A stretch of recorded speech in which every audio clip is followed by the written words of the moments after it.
ভগবান শনিদেবকে প্রসন্ন করে তার কৃপা লাভ করার উদ্দেশ্যে ভগবান শ্রীরামচন্দ্রের পিতা রাজা দশরথ যে স্তোত্র পাঠ করেছিলেন সেটাকেই বলা হয় দশরথকৃত শনিশ্চর স্তোত্র।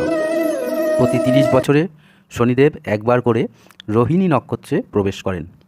শনির এইরূপ বিশ্বরাশি স্থিত রোহিণী নক্ষত্রে প্রবেশের কারণে রাজার মৃত্যু হয় এবং তার রাজত্বের পরিসমাপ্তি ঘটে।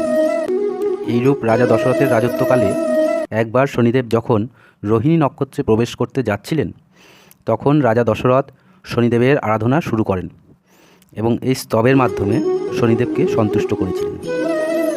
এরপর রাজা দশরথের রাজত্ব চলাকালীন শনিদেব আর রোহিণী নক্ষত্রে প্রবেশ করেননি। এই কারণে শনিগ্রহ সংক্রান্ত যাবতীয় সমস্যার ক্ষেত্রে জাতক জাতিকাদের শনিবারে প্রদোষ সময়ে অর্থাৎ সূর্যাস্তের পরে আরও 1 ঘন্টা 36 মিনিট সময়ের মধ্যে যে কোনো শনি মন্দিরে গিয়ে শুদ্ধ বস্ত্র পরিধান করে এই স্তোত্র পাঠ অথবা শ্রবণ করলে বিশেষ সুফল লাভ করা সম্ভব হয়।